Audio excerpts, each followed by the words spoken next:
pamamagitan ng ganitong estratehiya ay nagdudulot po ng mga magandang resulta. Kung ikukumpara po natin ang mga konfiskasyon ng mga illegal forest products nung mga unang panahon at ikukumpara po natin ngayon ay talagang medyo nasasawatan na po natin to. Bagamat alam po natin na may mga ilan pa rin na hindi pa rin nagkakaroon ng kalinawan sa mga ganito. Kaya hindi naman po namin lulubayan ang pagbabantay sa mga natitirang kagubatan. Ang mauban talaga yan ang nagiging landing site o yung pinaka-transit point na kung saan dyan ang bagsakan. Pero ngayon ang aming ginagawa dyan, we have yung intensified campaign sa forest protection, sa monitoring. At meron tayo dyang station na pamumuno ni Forester Ed Japera, meron siya sa Pagsahuan, at sila ay meron silang 24 hours patrolling ng kanilang activities.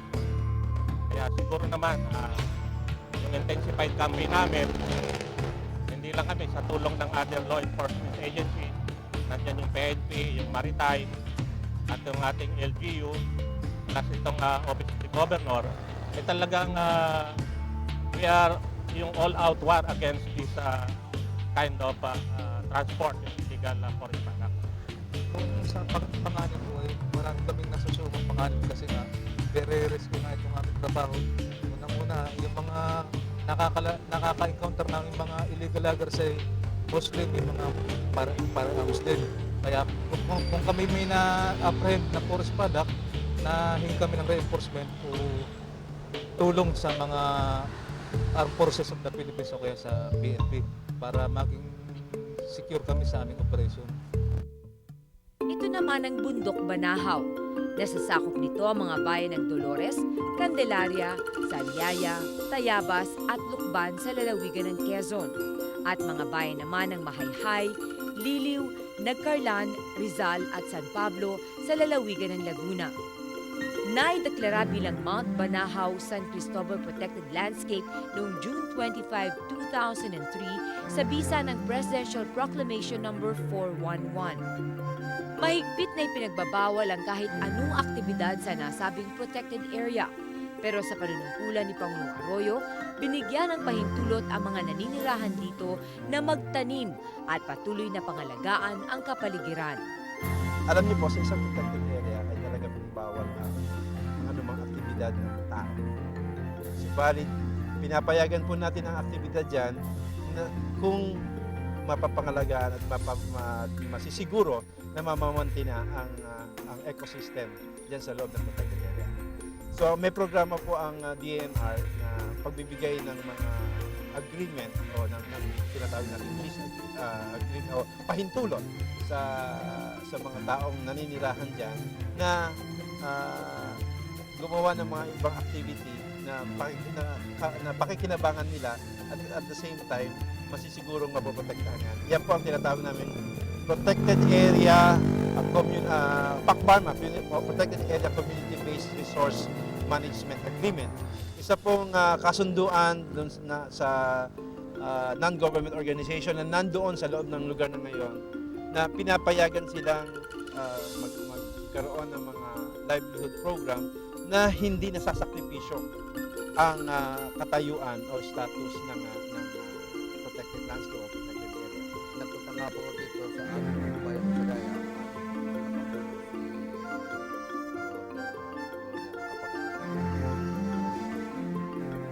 Doon nga po ay nagbigay nga po ng sa pagkama.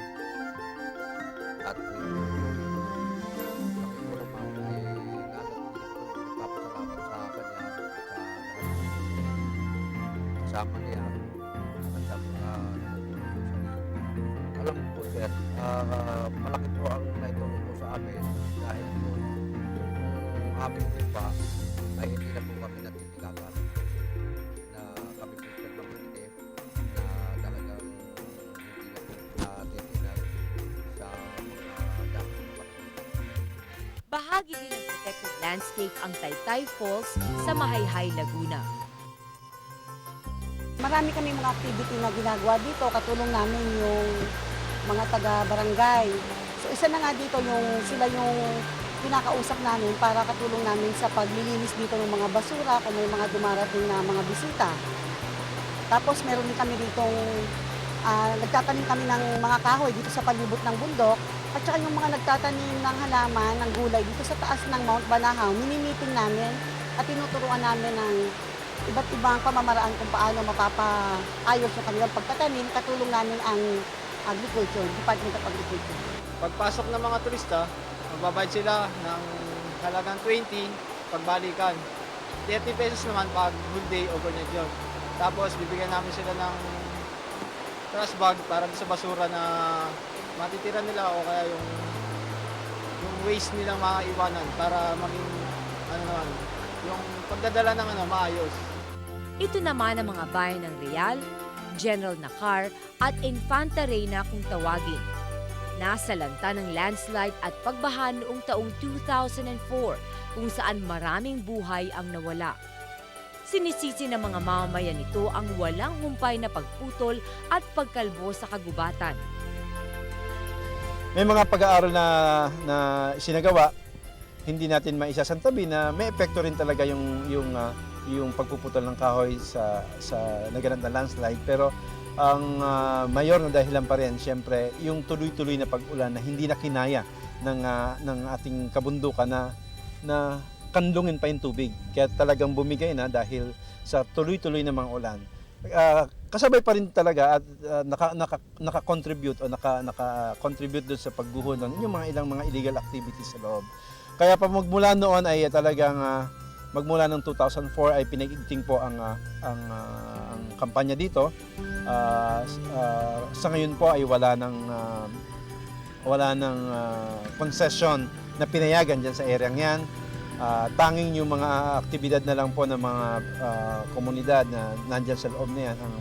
Pero yung mga malalaking pong concession ay itinigil na at pinahigpit ang forest protection activities at tingin ko po ay nagbunga na ang ganitong effort. Sa kasalukuyan po ay anumang programang aming papackage para lubos na makonserve ang area ay inilalagay namin dyan sa bahaging yan ng Sierra Madre.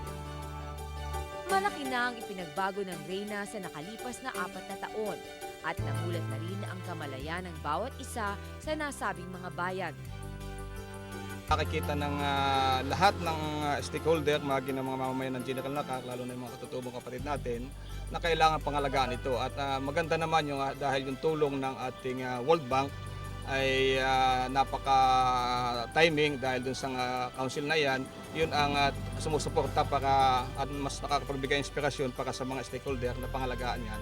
At bukod doon, mayroon tayong tinatawag na yung Metro Reina Multi-Sectoral Management Council, na ako ang nagkataon chairman kasama natin ng simbahan. At aktibo yung ating mga personnel ng DNR, kapartner ang ating Philippine National Police, ang Philippine Army, na talagang protektahan yan. Katunayan sa lokal na pamahalaan lang sa tulong ng aking Chief of Police, marami kami mga nahuling mga kahoy na marami pa rin mga nagpuputol. Pero kumpara ng una, ngayon kakunti na. Ang kalikasan ay sadyang karugtong ng buhay ng bawat tao. Kalikasan na dapat pangalagaan at pagyamanin. Sa pagsusulong ng Panguluhan sa isang bansang nangangalaga sa kalikasan, makakaasa tayo sa mas progresibong bayan na dama ang kaunlaran dahil sa mayabong na likas na yaman.